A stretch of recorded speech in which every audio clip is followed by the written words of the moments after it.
I think the points that Jacob made are very pertinent, and in particular, the exhortation that we need to take a few steps backwards, and there's always a danger of resting on the surface of things and reacting to things in the way that they appear, and not really understanding the deeper dynamics, both historically and logically, the dynamics that are at work.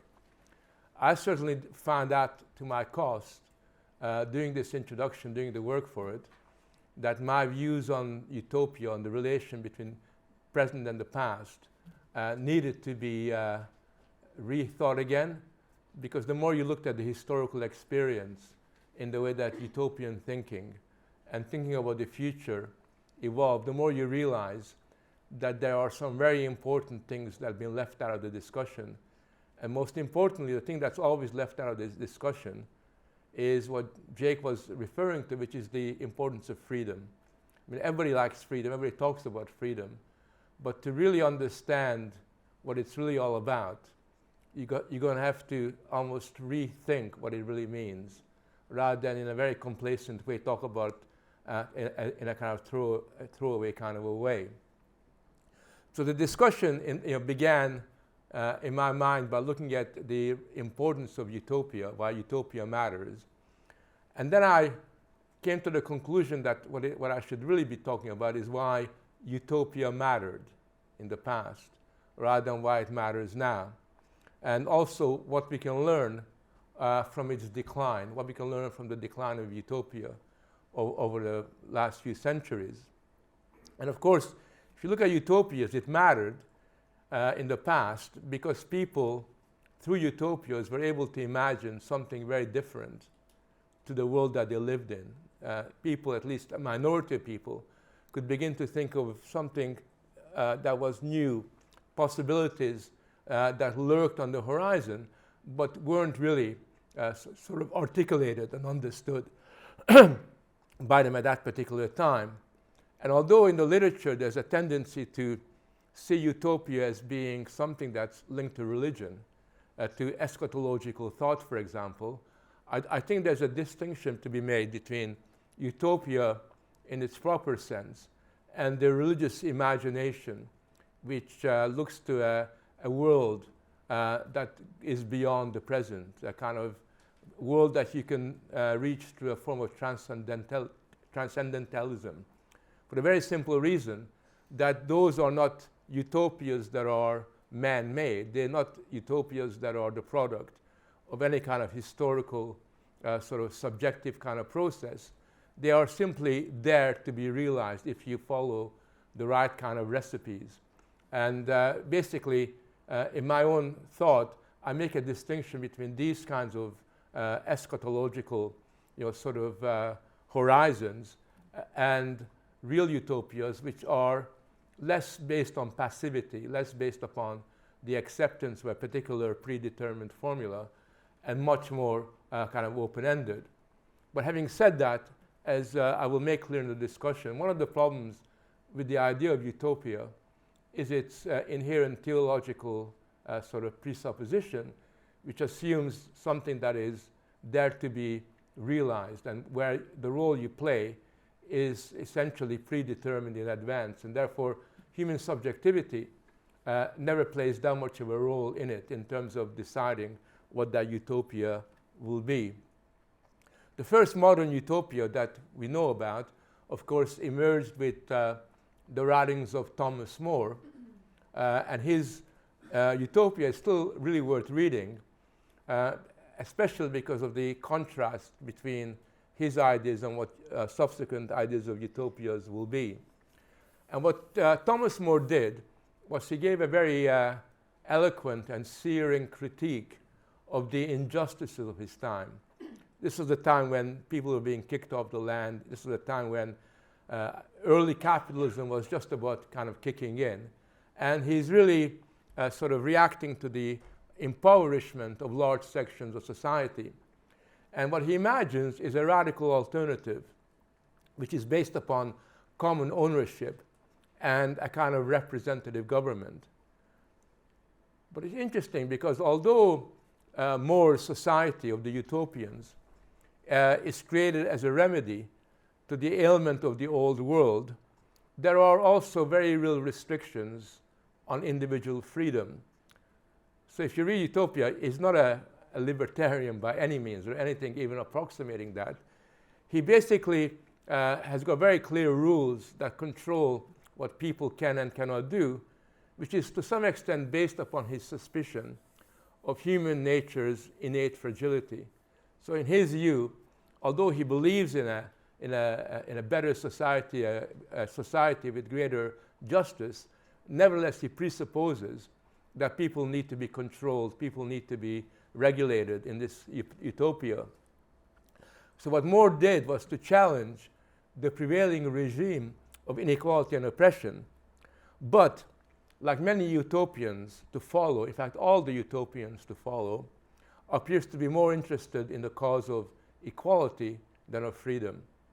I think that's one of the things that becomes very clear to me when I look back upon the different utopians. It's very much focused on equality, which obviously is a good thing, but not really taking freedom particularly seriously. That's not really an issue for them in any shape or form. And that's also one of the reasons why utopians have this inherent limitation in terms of their capacity to connect with human beings' desire for creating a new world. The Utopia as a classical modern project really emerges in the secular revolutions of the 17th and 18th century. It is through the experience of the 17th century English Revolution and the 18th century American and French revolutions that the utopian ideal gradually flourishes and begins to gain adherence, where ideologies associated with utopians really begin to emerge. And these utopians are all oriented towards progress. This is the point at which progress really begins to emerge as an idea, the possibility that the world tomorrow will be better than it was yesterday, and the day after tomorrow it can be even better than it was sort of tomorrow. It's at this point in time that progress emerges as something that is real. We don't have to live the same way for the rest of our destiny in the way that our ancestors lived. And you have this optimistic sense of future possibilities, which you get very, very clearly in the writings of the 17th, 18th, even the early 19th century. However, when you look at these utopians, again, it's very interesting because they're a more radical version of what Thomas More wrote about. They basically are associated with what you could call a kind of communal property enthusiasm, or a full employment enthusiasm. It's like kind of an 18th century kibbutz, sort of without Jewish people in it. And what they're really all about is providing people with a medium for economic justice, social justice, for ensuring that everybody is well looked after and fed. And it's that sense of community, of communalism, that is really quite important there. And again, there's very little said about these utopians, about freedom. I mean, if you look at 19th century utopians, they're conspicuously authoritarian in their outlook, and they know better than anybody else what the utopia looks like and what needs to be done within that kind of utopia. So they're typically focused on egalitarian goals rather than on freedom. But then what happens, and this happens gradually, is that gradually utopian thinking begins to get fused with science and with the potential that technology can bring about. And at that particular time, what you have is a conviction that improvements to humankind, the steady progress of humankind, will ultimately be the result of technological innovations and technological progress. There's a kind of coming together gradually of the previous ideal of utopia, the egalitarian ideal, and a technocratic imagination, whereby through science and technology, application of reason, you're going to be able to ensure the steady progress of humankind. And therefore, what you have is a situation where the future is very much seen through technocratic means, and that's the prism through which it's understood. Today, it's interesting that that sentiment still has a residue. It still continues even now. And because very much in the 21st century, the idea of progress has developed a distinct technical dimension. In fact, with every single year, the idea of progress is seen much more and more in this kind of scientific, technocratic way, which, by the way, very often runs in parallel with a dystopian view of the future. In fact, one of the interesting things today is the line that divides utopia from dystopia is very difficult to discern. And I find very often these utopian, especially the Silicon Valley utopians, to be very dystopian in the kind of world that they kind of project into the future. But that's a relatively new kind of development. Today, progressives are also quite interesting because in the past, in a historical sense, progressivism believed in a kind of gradual improvement so that the future will look better and better and better. Whereas today what I find happening is that contemporary views of progress are framed through inflating the moral distinction between themselves and society in the past. So progressives like to flatter themselves that we are so much better than these idiots were in the Victorian age, or the people who were like in the early 20th century, and therefore their view of how progress evolves is much more to do with denouncing what had gone on beforehand and favorably contrasting their position with what has gone on beforehand. So it's hostility to the past where you render everything that has gone on beforehand as morally inferior to themselves.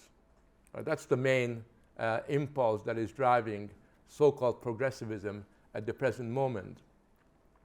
I don't want to talk very much about anti-utopianism because I think all of you will have read about the reaction to the possibility of change, the renunciation of the possibility that you can have a better world. Obviously something that evolves with the disappointment with the attempts to change the world in the past, a kind of disappointment that has gradually hardened over the decades, and that disappointment has developed into a sense of anti-utopianism where very often when you talk to people, they mistakenly blame utopianism for all the horrible things that have occurred. They draw a very kind of direct link between utopian thought and the horrors of the 20th century, not realizing that actually the relationship is much more indirect than they kind of imagine. But the most important thing about the rejection of utopianism today is that they are ultimately an expression of a deeply felt pessimism about the ability of human beings to control anything very much, least of all politically. Very often when people criticize utopianism and what they call the Enlightenment project and all of these things, what they are really saying is they do not believe that the application of reason or the use of the human imagination is really able to end up with positive outcomes. But on the contrary, they always believe that what we believed in the past about what human beings are all about, what continental philosophers and others have said about what human beings are, has been rather inflated. And we now know in the 21st century that what a human being really is much more fragile, much more limited than the heroic visions that existed in the past. It's a very powerful anti-humanist sentiment that often prevails, and the frequency with which all sides of the political divide use the term arrogance to talk about what human beings do is a symptom of that. I mean, by that logic, anybody that that has dreams or imagines that they can do something positive would be characterized as being arrogant for doing that. So what we have is this disillusionment and disenchantment with the so-called grand narratives of the Enlightenment and calling that into question. And the aspiration and the exercise of human control is blamed for all the disasters that have been inflicted upon us. I think earlier on, Jacob talked about the whole evolution of endism, the development of a sensibility where everything just kind of comes to an end. You know, you have the end of ideology, the end of the nation state, the end of authority, end of the public domain, end of politics. And essentially what all these endist ideas really reflect is a modern version of the old religious notion of end times. That somehow there's an end time kind of moving in. And this end time ideal has now hardened into a kind of a disastrous dystopian view where discussions of catastrophes are continually haunting the cultural landscape. And a very good example of that you all saw last week was that idiot from the United Nations who's talking about the earth boiling over. And so you could almost what is this guy? He's got such responsible position. Why is he talking like that? So we have a situation now where anything that happens from tomorrow onwards is seen as a potential marker for some kind of an existential threat to humanity. And these sentiments of existential threats are continually brought home to us by environmental activists who are continually reminding us that the end is near. Now, the end times had deep religious roots in the past, and the new form of apocalypticism and its eschatological scenarios are no longer obviously based on religious prophets, but on its advocates who always talk about the science. And they are usually seen in public health circles, in epidemiological discussions, in ecology.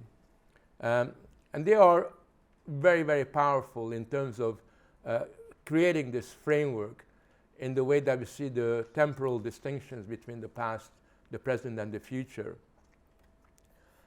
There is a small minority of very rich individuals who still have a view of utopia, for lack of a better word. And they are quite influential, well-funded social engineers, technocratic entrepreneurs, for whom the prospect of extinction, because they actually do believe in the narrative of extinction, has led to the emergence of different forms of techno-utopianism. And such sentiments are expressed through the philosophy. They call it philosophy. I hate to use the word philosophy, but that's what they call it. The philosophy of long-termism, if you ever kind of come across that, or transhumanism, which are surprisingly influential. I mean, even when I went back to East Europe recently, everybody wanted to talk to me about transhumanism, and I didn't hear them. And I thought they were talking about trans ideology. That's what they were interested in. But it's transhumanism that they wanted to discuss. And if you look at their philosophies, they superficially, outwardly resemble the scientific and reasoning approach of the Enlightenment, but they really represent its caricatured, and they rely on anti-humanist ideals through the work of engineers. So the utopias become almost like an engineering project that they're going to manufacture. And what they offer is a techno-utopia where, thanks to investment in science and technology, the enhancement of human potential for the future brave new world is secured. The version of this that I most dislike, because it's so antithetical to everything that I believe in, is long-termism. Because long-termism stands, we got to think long-termist rather than short-term. I mean, who could possibly be against that? But what long-termism claims is that positively influencing the long-term future is a key moral priority of our time. And it's about taking seriously the sheer scale of the future. In other words, what they're saying is like, look, guys, the future is going to be longer than our past was. And therefore, it's a much more important area of concern for us than this very short period, which is the present. Right? So that's what long-termism is really talking about. So taking seriously the sheer scale of the future and how high the stakes might be in shaping it. And it means thinking about the challenges that we might face in our lifetimes, how that could impact on civilization's long-term trajectory. So basically what they want us to think is not so much about the present generation, right, but the generations to come. And it's really about, in many respects, it parallels some of the environmentalist arguments about the need to preserve the planet for the future. It's got certain sort of overlaps within that. But basically what they're saying is that the long term and influencing the long term is our moral priority. Some of them, there's a form of philosophy that's called effective altruism, which is not exactly my favorite, because it's neither effective nor altruistic, as it happens. That's the irony about that. And they make a distinction between what they call near-termist goals and long-termist goals. And the near-termist goals are little things like preventing malaria death, not that important, which is not nearly as important as the long-termist goals, which are making sure, for example, that the runaway artificial intelligence doesn't permanently destroy society, or worse, render Homo sapiens extinct. And there are different versions of this, but basically what they're arguing is that the long-term goals are more important than the near-term goals. And that's really where our energies, our intellectual energies, our political and energies and resources should be devoted to. So from their standpoint, in many respects, the future, whatever that is, the long-term future, is more real than the present, and certainly significantly more important than the present. And when I was thinking about, I was looking at some of the stuff they've been writing, it really reminds me of an incredibly important paradox that we haven't really discussed in any of our sort of meetings, which is the way in which the temporal distinctions between the past and the present and the future are dissolving.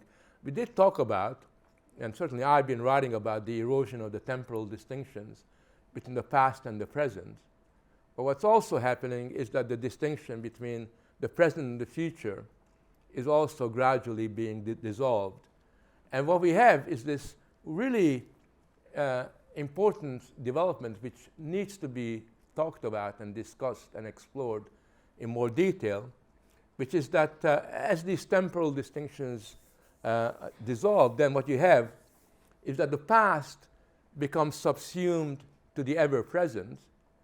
A very good example of that would be the decolonization movement, who want to fix the problems of the past, and they want to, sort of sort things out that needs to be done, and they kind of literally occupy the territory of the past, kind of quite casually, and don't imagine that there's a difference between what happened 150 years ago now, because it still has an impact on their lives. So the past becomes subsumed to the ever-present, but at the same time, the future, the meaning of the future changes, because if these theories are right, these long-termist and other theories are right, we are now living under the shadow of future threats. Right? A fundamental shift from the way these things were perceived in the past, because in the past we often use the metaphor of living under the shadow of the past. Now we're living under the shadow of the future and the kind of dangers that kind of represents. And this is most vividly captured by the metaphor of the ticking bomb, where there's all these ticking bombs that are existing around where we are, and they're going to blow up if not next year, then 10 years from now, or 50 years from now, and that's really what we have to really worry about. So what we're doing here is that our energies are directed towards both fixing the problems of the past and also dealing with the problems of the future. And the present, what we can do in the present, in the here and now, becomes a secondary issue altogether, a secondary problem. That's the logic of what we're talking about, where the subjugation of the troubles of contemporary life is to the tyranny of future threats, becomes the prominent feature of the 21st century culture of fear. It's almost like the tyranny of future has this kind of present-day, everyday reality in the different race against time campaigns that are being launched. And the race against time campaigns are not just being launched by environmentalists or Extinction Rebellion, but a number of other movements that have a very similar orientation towards the future. So what does that mean for us? Well, do we need a return to utopia? I mean, that's one of the questions that's been raised in all the readings for today. And I say no, we don't need a return to utopia. I'm not a return person anyway, I know that there are certain physical and biological difficulties in doing that. We don't need a return to utopia, but what we need is to free ourselves from the current zeitgeist of fatalism and of endism. That's the really important challenge, how we free ourselves and others not to fall victim, not to kind of allow ourselves to be drawn into this fatalistic moment that we're living through.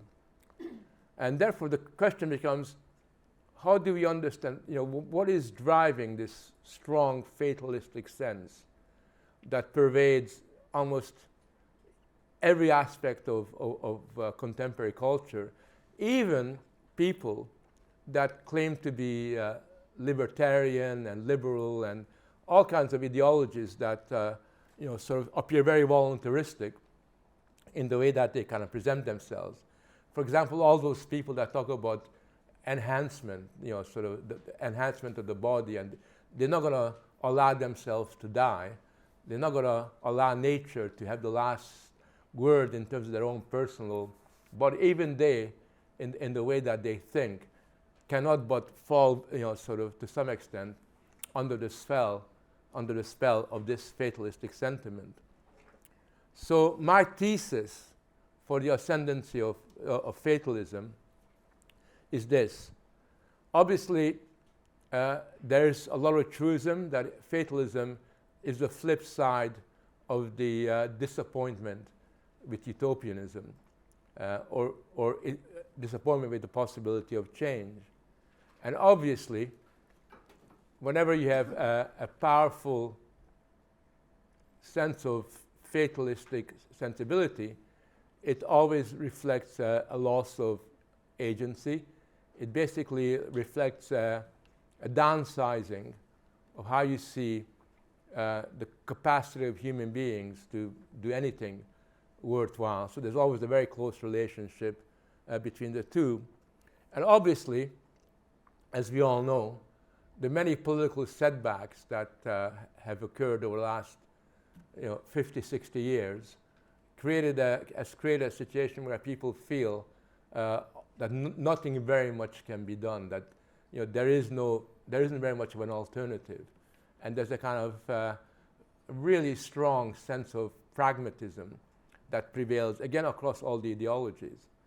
I mean, I think it's so interesting the way that someone like Giorgia Meloni, who kind of stands up for a certain populist outlook, suddenly mutates into a Tony Blair in a very, very short period of time.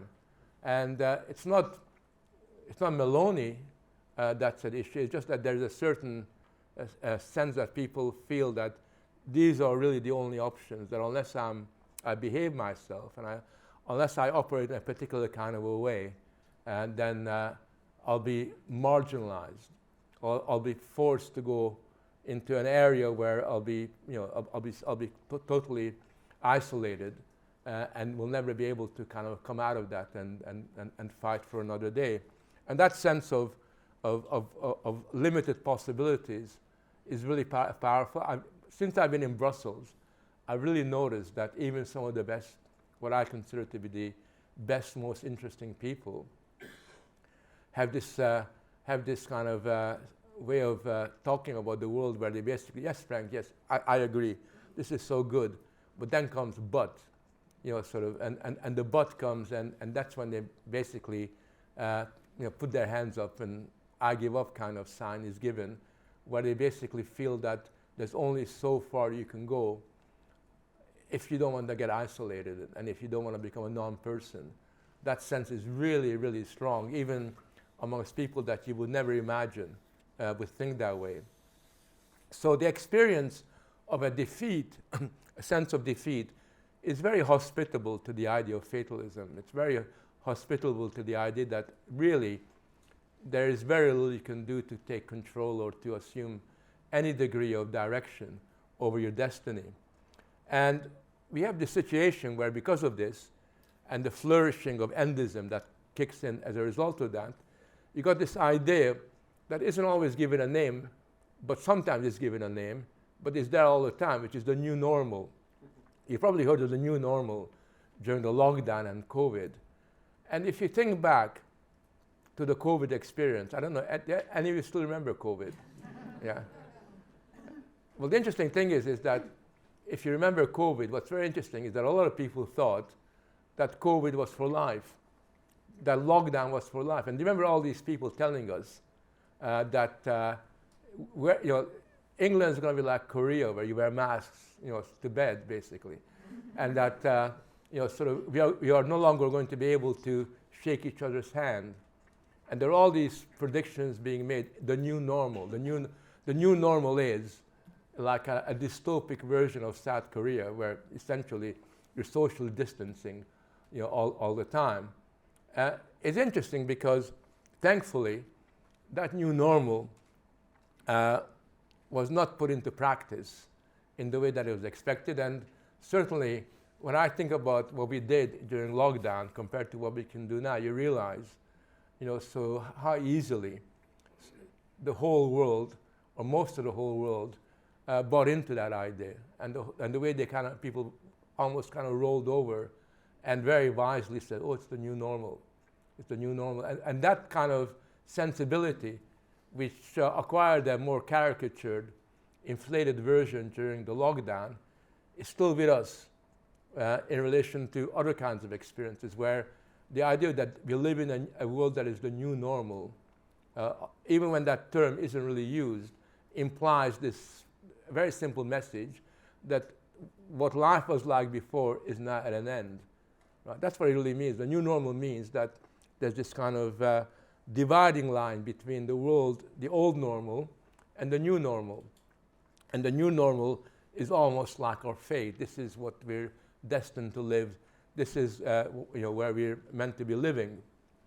And that creates a very interesting tension, because on the one hand, the new normal and this kind of sensibility creates a world where, as I said, we on the one hand live under the shadow of the future, but we're also, to some extent, fixated by the impact of the past upon us. So we're kind of determined both by the past, which is inescapable.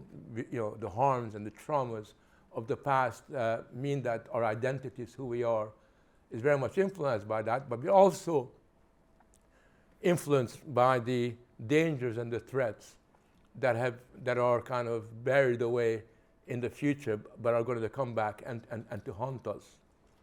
So what does that mean? Well, I think that the reactions that we have, the way that we see the world, the way that our imagination has been captured by the idea of the new normal, by the fatalistic sensibility that exists, is one where we don't even notice that. We don't even see it. It's almost like our whole world has become reorganized around the presumption of declining subjectivity. And because declining subjectivity is gradually accepted by us in different kinds of ways, there is very little opposition to something that I discussed in my Substack that I wrote yesterday, to the colonization of our life world. That somehow our life world, the informal sort of relationships that we have within our families, within our communities, within our networks, friendship groups, become regularly attacked, and without being attacked outwardly, but colonized through a number of different means. So everyday life becomes increasingly juridified. It becomes formalized and regulated to the point at which there is literally an army of experts ready to intervene and guide us through our day-to-day experiences.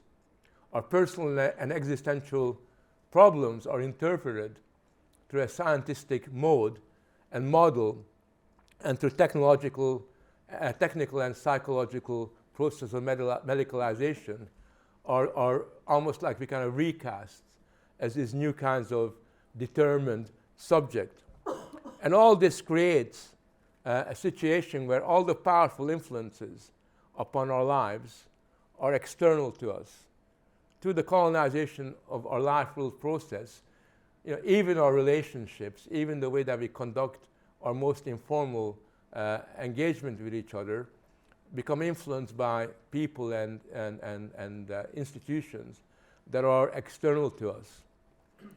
And I think that's, in many respects, one of the most important challenges, because if our life world becomes colonized in the way that it is, it's very difficult to crystallize a sense of agency, something that can engage with that.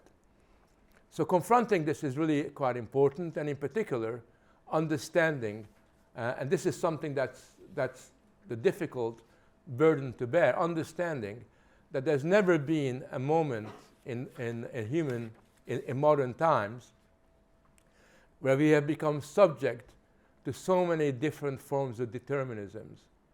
Where determinism, forces determining who we are so powerful that somehow you wake up and you realize that something new is determining you. So just to give you an example, I was giving an after-dinner speech a couple of weeks ago, and I made the mistake. I always make a mistake of talking about things I shouldn't. And I made some jokes about medicalization of personal problems, and I made some jokes about how, I shouldn't have done it, about how in education there's a proliferation of dyslexia and attention deficit stuff and everything else. And I could feel half the room kind of ready to lynch me.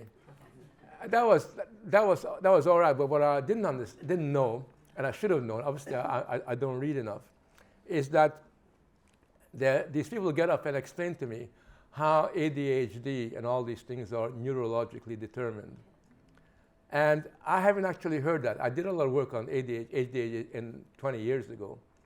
But the neurological arguments, and the way that neuroscience has been harnessed as an explanation for bad teaching in schools, and for a lack of authority in the classroom, is really, really quite fantastic. And there are all these people there. There's at least 4 women there.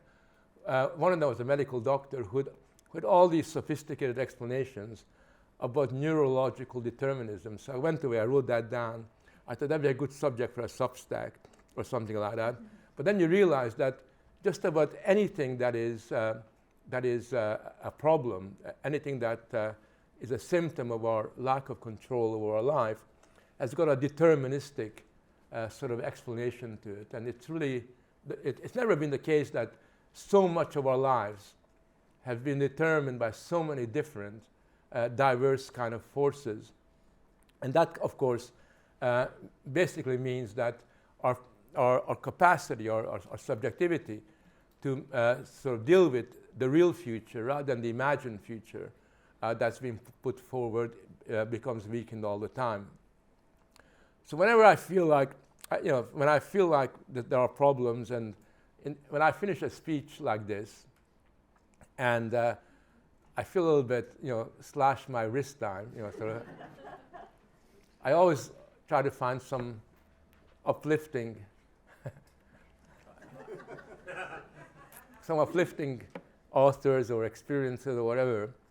This time I reached towards Aristotle.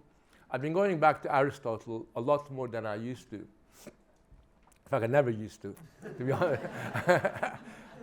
But I think that is one of my late discoveries. I used to think of the football player for Brazil, but now I realize that he's a philosopher. Anyways, in his first, in fact, one of the first explicit philosophical reflection on some of the problems we're discussing now, particularly the passivity in face of and the fear and the anxiety in face of the future. He wrote about the fact that this fear that we have may be defined as a pain or disturbance due to a mental picture of some destructive or painful evil in the future. And he said that the antidote to this reaction, to this feeling, is what he calls confidence. Confidence. And by confidence, what Aristotle referred to is the possession of a mental picture of what he called the nearness of what keeps us safe and the absence or remoteness of what is terrible. In other words, what he's really saying is that confidence is gained by the nearness of what keeps us safe, the fact that you have a mental picture of what is it that keeps you safe, and at the same time, the absence or the remoteness of what it is that is terrible. Now today, the world we live in, the relationship between these two are inverted.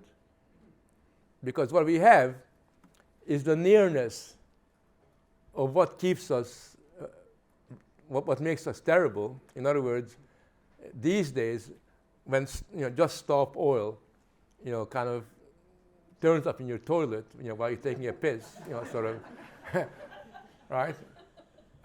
It is very near, that kind of, sort of nearness of what is terrible is very, very near, and what keeps us safe is very, very far, right? That's a kind of, and under those circumstances, at least in the Aristotelian ideal of confidence, it's very difficult to kind of, rejig that. And the only way that you can rejig that, and this goes back to the point that Jake was saying earlier on, the only way that you can alter and change this relationship is by increasing in our lives the latitude available for the exercise of freedom. I mean, the more you look at it, the more you look at this relationship between the temporal distinctions of the past, present, and the future, and the more you look at the relationship sort of between our lives and the way things are determined for us, the more you realize that actually freedom is the secret ingredient. And freedom isn't just simply about freedom of speech. It isn't just simply the way that freedoms are kind of generally understood in terms of rights. Obviously, they really are important. Freedom of religion, freedom of conscience, all these things are really quite crucially important. But freedom is more than just that, because freedom ultimately means the capacity to distance yourself from these forces that are attempting to determine our lives. Freedom is particularly important today to create freedom from the attempt to colonize our everyday life. And in fact, I would say that what we need is our own version of a decolonization movement. But instead of decolonizing the curriculum or decolonizing all these other things, we need to decolonize our life world from these kinds of influences that pervade over us. And this is something I've been thinking about on and off for a very, very long time. But 20 years ago, back in 2005, I wrote a book called The Politics of Fear.